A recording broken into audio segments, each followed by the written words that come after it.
Okay, today I'm going to be looking at an article that was published yesterday in The Atlantic, and it is called Let's Declare a Pandemic Amnesty. Emily Oster wrote this, and she says, "We need to forgive one another for what we did and said when we were in the dark about COVID."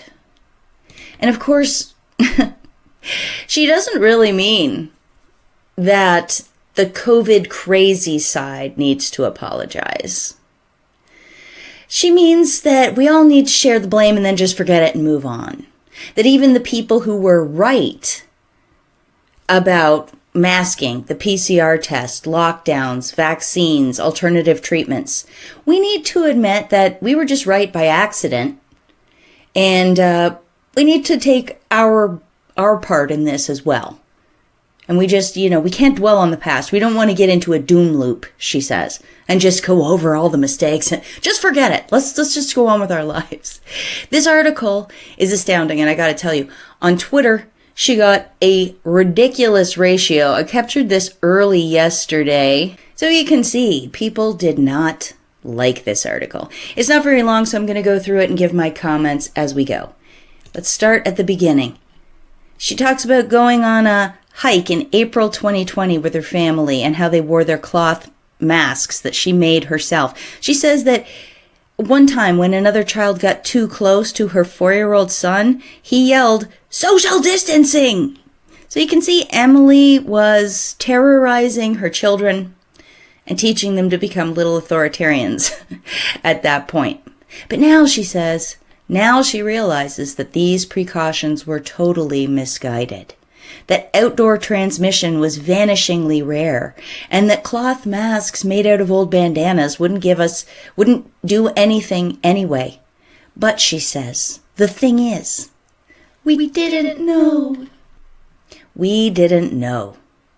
This is going to be one of the main go-tos for the former COVID crazies who would have thrown the unvaccinated into camps and kept them and left them outside of stores to starve to death. We can't look. That's their go-to move here. We didn't know, so you have to forgive us.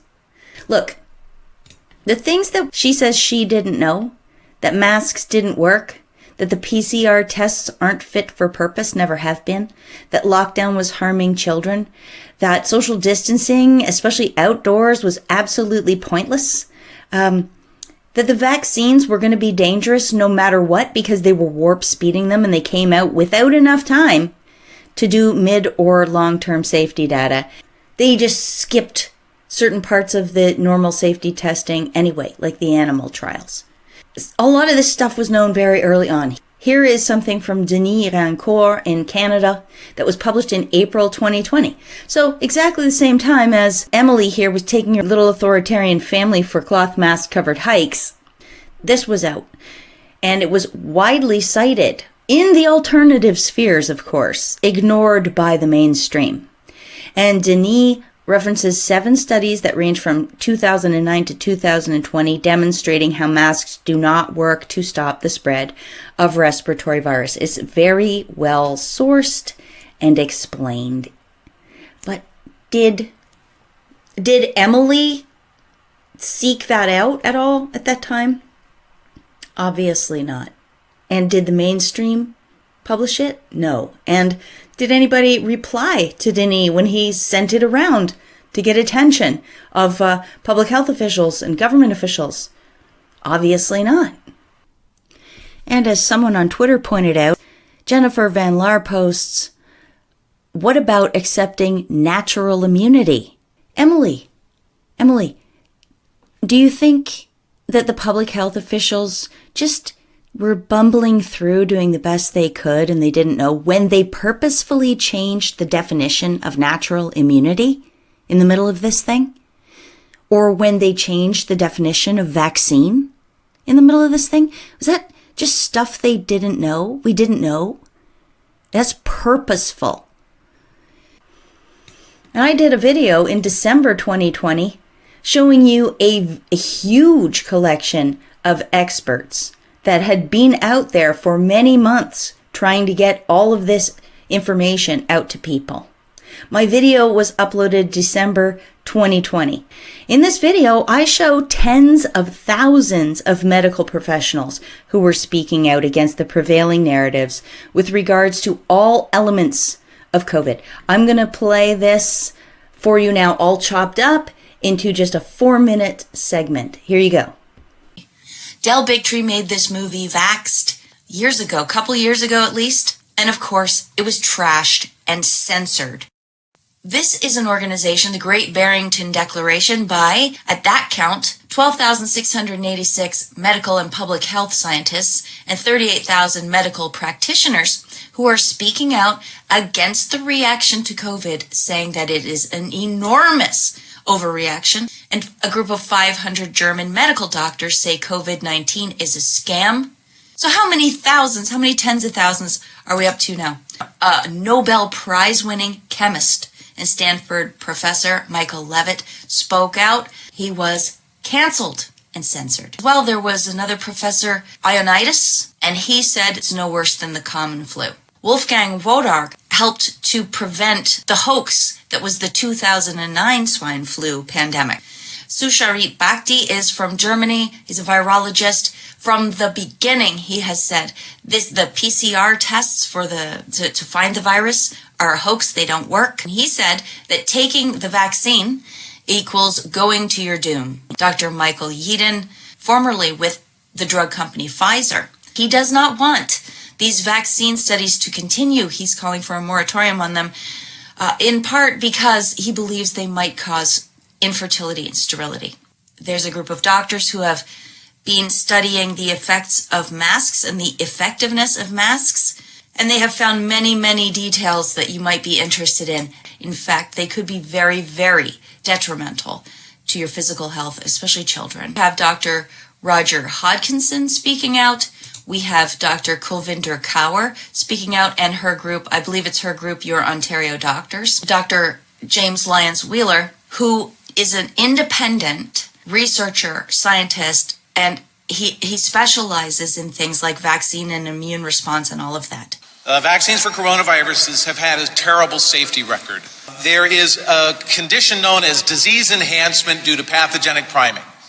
And this was discovered in vaccinated animals in past vaccine safety studies when they did conduct vaccine safety studies on animals on coronavirus vaccines, where vaccinated animals got more serious disease after being vaccinated and then when they acquired an infection from the wild-type vaccine. FDA, in it absolutely ignoring safety margin in a stunning decision, decided to allow Moderna and other vaccine manufacturers to skip the most important step in vaccine safety for coronavirus, which is the animal trials. A group of doctors, medical professionals have gotten together and they made a video called Ask the Experts. Each one of them gave a short testimony. In record time, YouTube pulled this video down. Dr. Simone Gold and her group, she represented a group of many other doctors who tried to speak about the effectiveness of hydroxychloroquine. She got fired. Their group is censored as well. This nurse just made a private video about how crazy it is to wear masks, and she is under review by her hospital where she works in London, Ontario. Dr. Thomas Binder in Switzerland, they broke into his office and they took him by force to be psychiatrically evaluated. That happened to a woman in Germany as well. She's a lawyer, an expert in health law. Her name is Bete Bonner. And Dr. Andrew Wakefield, he thinks that many of the reactions people get from these vaccines will be attributed to the virus. That's how they're going to cover their tracks. He says we're going to see a large number of deaths and injuries, but the mainstream will hide them. Alternative media will hopefully be able to cover this and stop it. And of course, what I showed you there was by far not an exhaustive list of the people and what they were saying. There's tens of thousands of doctors out there talking about this stuff, and virologists and epidemiologists and all sorts of, and nurses. All right, let's look at what Emily says next. now she's going to talk about the vaccines. When the vaccines came out, we lacked definitive data on the relative efficacies of Johnson & Johnson versus the mRNA options from Pfizer and Moderna. Which one was better? We didn't know. Are you kidding, Emily? That's the extent of the questions we all had about the vaccines? Really? So, Emily may be being used to float some narratives out there and see how the public responds. Because if they can contain it to, well, listen, the vaccines are all fine, we just didn't know which one was best. If they can contain the debate to that, that'd be a huge win for them. But we can't let them do that, and I know you won't. And then she goes on, obviously some people intended to mislead and made wildly irresponsible claims. Remember when the public health community had to spend a lot of time and resources urging Americans not to inject themselves with bleach? No, first of all, no. I remember some fleeting thing about bleach, but nobody that I ever heard suggested that. And if the public health agencies went off on a tangent about it, that's insane. That's their own doing. She says that was bad. Misinformation was and remains a huge problem, but most errors were made by people who were working in earnest for the good of society. Oh, yeah. Again, it won't be any of the doctors and virologists and epidemiologists that were censored. She doesn't consider them. Maybe anybody that was in my video just now, for example, or Byron Bridle or Stephanie Seneff, there's hundreds. I can't list them all. Probably not them. They probably weren't working in earnest for the good, but anyone supporting the vaccine, supporting masking, supporting lockdown, supporting social distancing, supporting isolation in nursing homes, they were just trying to do the best for everybody, says Emily. Because they're the people that she and her friends don't want to have held accountable. Don't you think? She goes on. Given the amount of uncertainty, almost every position was taken on every topic. And on every topic, someone was eventually proved right, and someone else was proved wrong. In some instances, the right people were right for the wrong reasons. In other instances, they had a prescient understanding of the available information. Okay, whoa. This really bothers me. This whole thing, I call it the Scott Adams play because that is what he did a year ago or so. He was like, yeah, some of you ended up being right, but you weren't right for the right reasons. It was just a lucky guess. So no, some of us knew already, Emily, that, for example, the size of a virus particle is much, much smaller than the size of the openings in the masks. And that even if you said, oh, well, it caught droplets, which were in saliva, and trapped them on the mask, that droplet was going to dry out. And then what happens to the virus particle? And then wouldn't there be whole bunches of them if you were actually sick? And that it leaks out the sides and up into your eyeballs. And that not only that, it can trap other things, bacteria and fungus, and give you lung problems and breathing problems and tooth problems and all of that. That, Emily, has nothing to do with expertise, really. That is common sense. And the stuff about the vaccines not having any mid or long-term safety data, that is common sense. So we weren't right by luck, and we weren't right for the wrong reasons. What does that even mean? And we also didn't have a prescient understanding of the available information. The word prescient means having or showing knowledge of events before they take place. So you see, it looks to me like Emily is trying to move the notion that we just used our common sense into like the mystical, like, how did these people know? They must be special, or maybe they're in on some kind of weirdness. She can't just say, okay, there were some people who remained calm and used their common sense, and that's why they were right. And she can't say, oh, there were some experts who disagreed with public health who ended up being right because they have a vast amount of knowledge in these areas. Why can't she say that? None of them can say it. And here she goes again. The people who got it right for whatever reason may want to gloat. For whatever reason. Because they're virologists, because they're doctors, because they have 30, 50 years in the industry, perhaps. Or like I said, they just have common sense. They may want to gloat because they were right. I don't think a lot of people want to gloat, Emily. I'm going to let Jennifer Van Laar answer Emily on this one. Again, those of us who were right are not treating this as a scorecard. We are devastated by what we saw transpire in society. We were devastated by it. It was horrifying to watch it and to experience it. Because of all of you, we had to watch as our loved ones took poison. Our loved ones became hysterical and terrified. You terrorized them on purpose. We cannot just bury the abuse these people put us through. The way they decimated our businesses, our families, the way some of our grandparents did die alone, depressed, fearful, and neglected in nursing homes and long-term care facilities. We can't just gloss this over like, well, people just did their best, says Emily. No, those were heinous crimes. Children with developmental delays, suicides, financial devastation, losing marriages, losing apartments or homes. I can't even think of all the things. Being physically assaulted and thrown out of grocery stores, restaurants, gyms, baseball games, people not allowed to see their children, maybe in custody arrangements.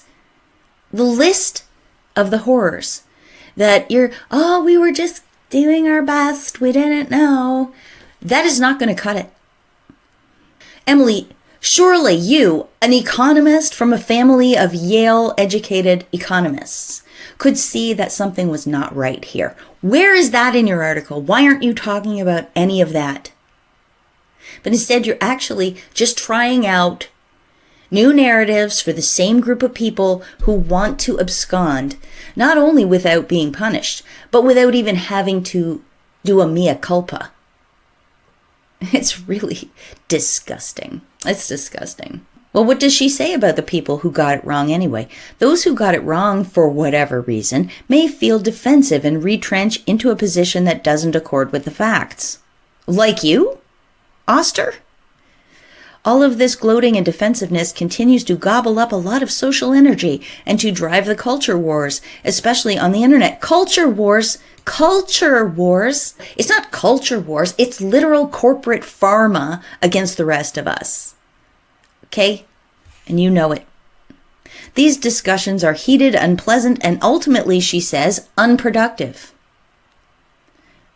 Well, then why don't we just throw out the entire court system? And because they're heated and difficult, and what really happens in the end anyways, right?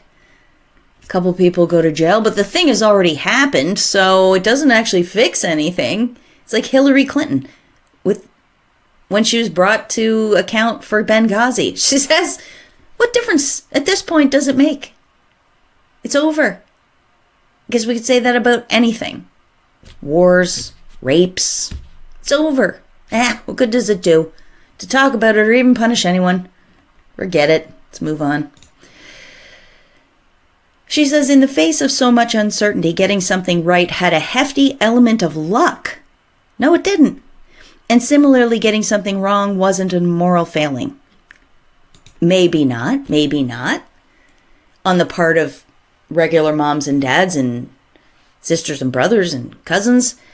But anybody in the industry, medical, media, public health, local government, school boards, police, any of those people, getting something wrong was not only a moral failing, but it was a professional failing. Duty of care. Okay? Treating pandemic choices as a scorecard on which some people racked up more points than others is preventing us from moving forward. She is trivializing and minimizing. Classic narcissist faux apology. Weaseling out of having to take any responsibility for it. Oh yeah, you scored some points and I scored some points. Let's not be petty. She's the one trying to add a scorecard in here so that it looks like there was good points on either side. Well, I really don't think there were. Hey, that just reminded me of something. Do you remember when really early on in Trump's presidency and that Charlottesville thing happened and there was kind of a clash between two sides, or at least that's the way media made it appear. And he said there were good people on both sides. And everyone came down hard on him. But you can't say that. It was one side was good and one side was bad. Remember? Well, didn't Emily just say that? Basically, there was good points and good people on both sides. I don't think there were really good people on both sides of this, to be honest with you. There were people who were trying to be calm and rational and reasonable and keep personal freedom intact while balancing out the fear that was caused by this virus that was going around. And then there were people like this who said, I have no empathy left for the willfully unvaccinated. Let them die. Unvaccinated patients do not deserve ICU beds. No jab, no job. Hey, too bad if your elderly loved one is fading away in this nursing home.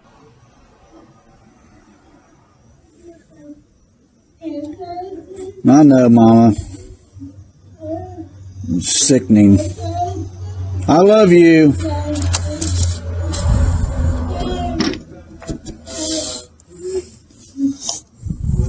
I wish I could change it all. You can't go in and see them. You're not allowed to take that risk on your own. There were cases where people tried to get their elderly loved ones out of long-term care, and they were prevented from doing so. And look, it's easy to say, oh, that's headlines, that's hysterical. Most people, there were no people really talking like that out there.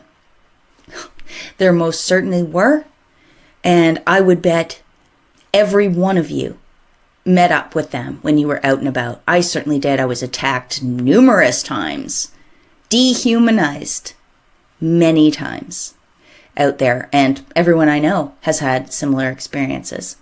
So yes, I had relatives tell me, too bad for you. If they ever do prevent you from going into the grocery store, you'll either have to get the shot or starve. This is real. This really happened. So I don't buy this good people on both sides argument, Emily. I really don't. And what else? Emily goes into the fact that people have neglected their health care over the past several years. Notably, she says, routine vaccination rates for children are way down. Rather than debating the role that messaging about COVID vaccines had in this decline, we need to put all our energy into bringing these rates back up. And then she calls for school mandates. She says politicians will need to consider school mandates. Unbelievable. So she is still just shilling for pharma. Emily does not mention that people missed their cancer screenings. People got way late diagnosis for things. People missed all kinds of treatments that hastened their deaths in a lot of areas, in every country that I know of. But no, what's she worried about? What does she mention? Vaccines. People are hesitant now about vaccines, and that's her main concern. Oh my God, I cannot believe the lack of self-awareness in this article.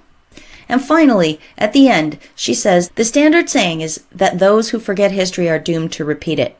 But dwelling on the mistakes of history can lead to a repetitive doom loop as well.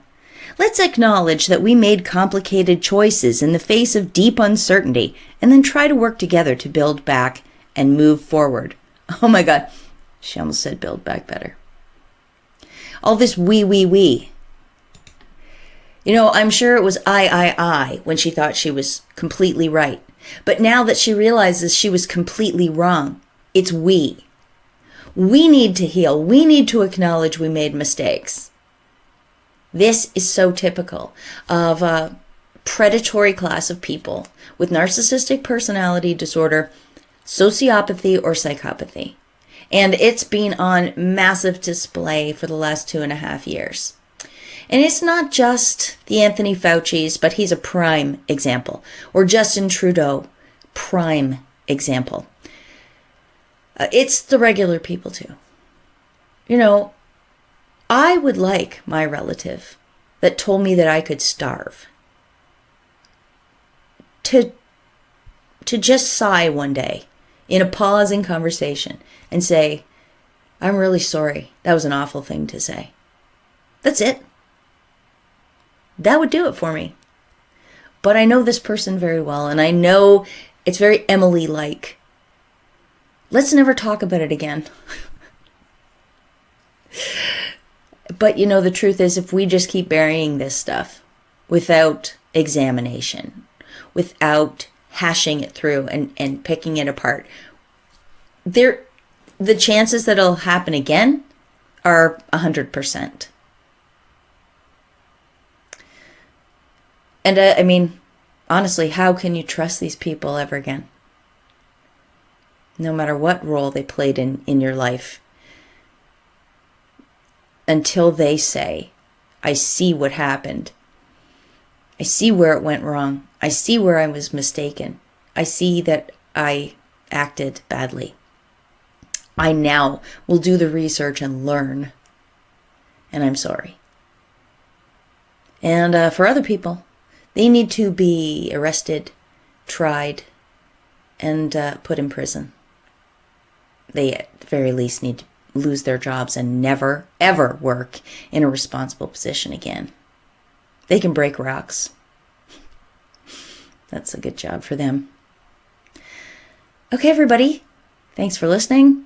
I'll be back again soon. Don't forget to visit my website, amazingpolly.net. There you will find articles and videos from around the net, including a back catalog of my own. You can also find the way to send support if you would like to do that. Either a letter through the mail, my P.O. box is there, or you can use the online donate button. Thanks so very much for being here. Best audience on the interwebs. Until next time, peace out.